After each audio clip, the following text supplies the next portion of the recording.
amigos, ¿cómo están?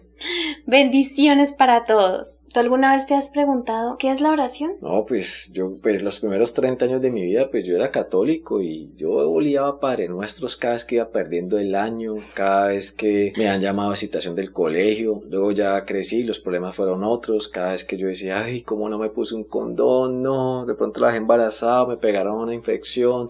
Vamos, Padre Nuestro está en los cielos, santificado sea tu nombre. Y volía Ave María al piso y pendía el velón, el de las 7 potencias, el rojo grandísimo. Vamos, ¿qué pasaba? Pero realmente no tuve respuestas a esas oraciones. Bueno, porque precisamente eso no es orar. ¿Qué es en realidad eso que hacías? Eso es rezar. ¿Rezar qué es? Es la repetición de estrofas, palabras, frases que hemos aprendido y que consideramos que es la forma más óptima de comunicarnos con Dios. Pero ¿qué es la oración en realidad? Se refiere a un diálogo principalmente, donde ambas partes tienen la posibilidad de interactuar. Y como decimos que es un diálogo, tiene que ver con algo más espontáneo, algo del corazón, no de una vana repetición.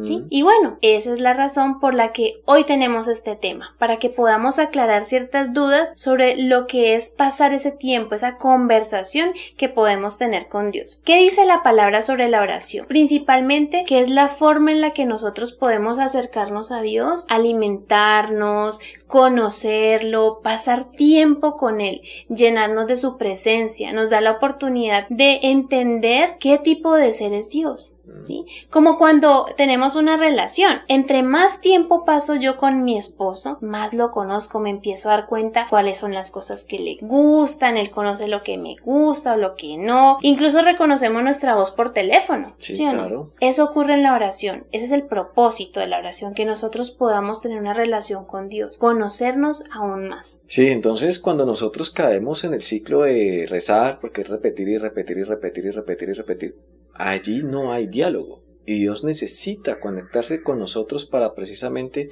hablarnos de lo que estamos haciendo mal, para llevarnos a revelación.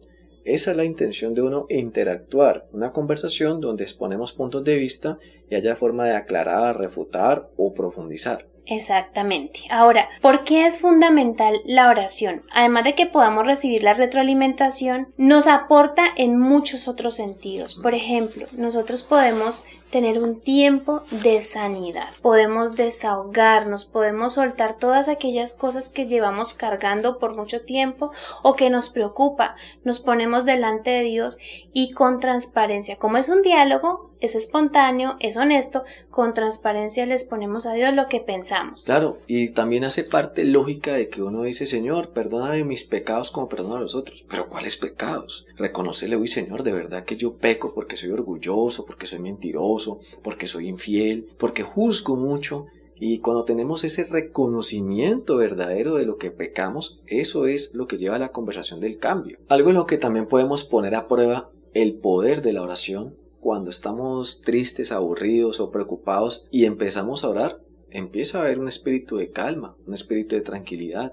Cuando uno está angustiado, cuando uno está deprimido, levanta el ánimo. De alguna manera, la oración, Dios empieza a conectar con nuestro corazón, donde está pasando todo el conflicto, toda la lucha. Precisamente la oración nos fortalece, nos devuelve el ánimo, la esperanza, la fe. No, en nuestra propia mente estamos vencidos. Nuestra mente opera en el campo terrenal.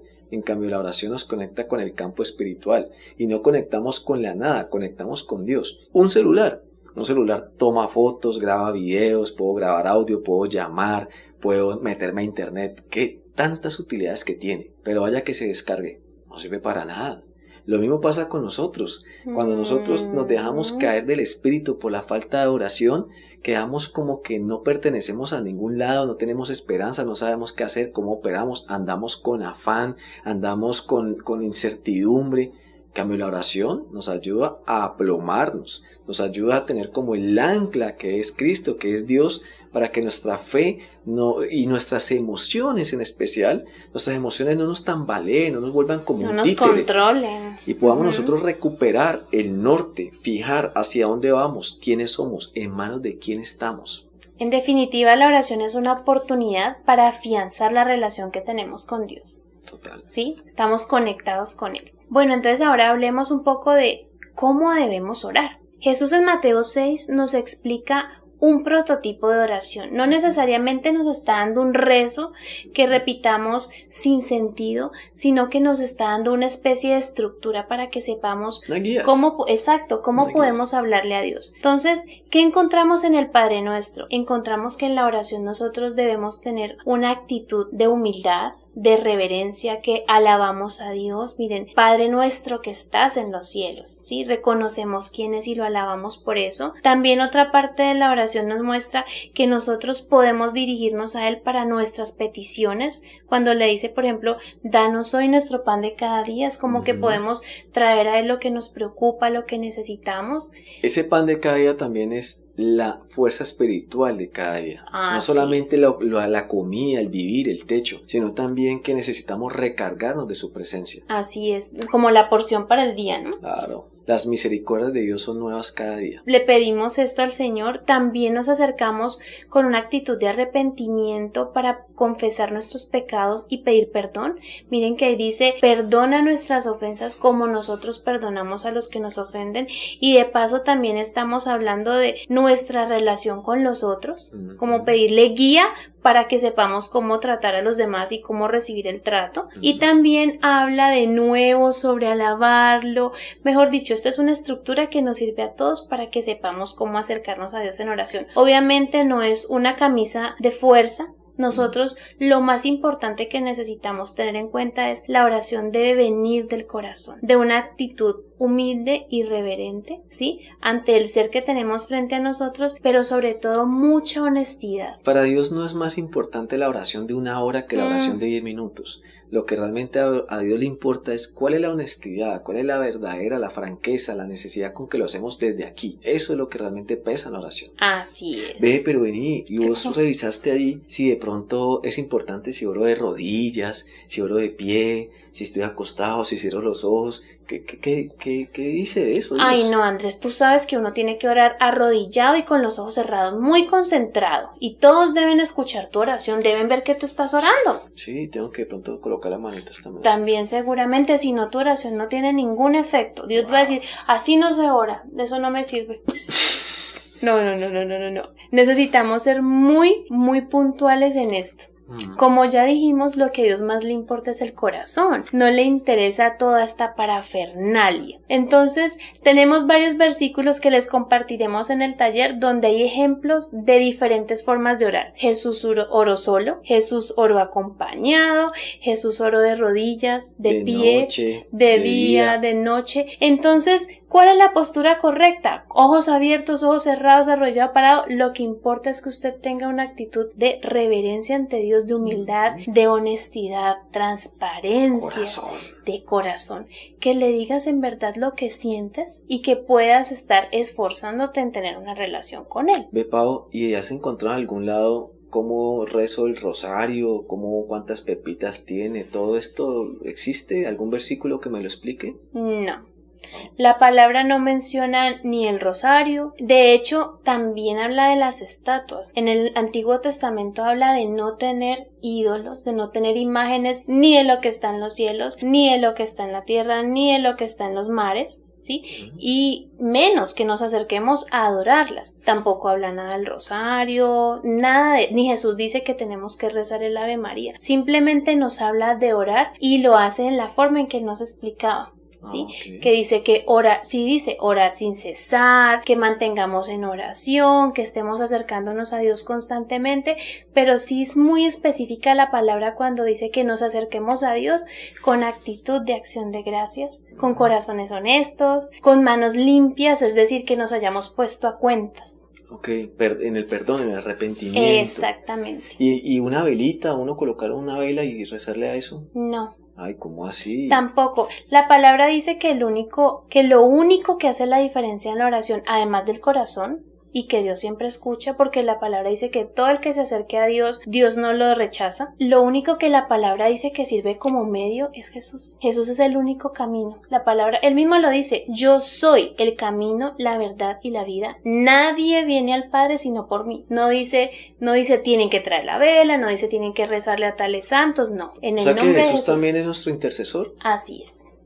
Jesús intercede por nosotros delante del Padre. También. Increíble. Ve, Pao, pero es que yo a veces, yo me acuerdo por cuántas exnovias yo oré, recé, les metí hasta brujería y Dios no respondió. ¿Por qué? Pues porque tenía que llegar yo.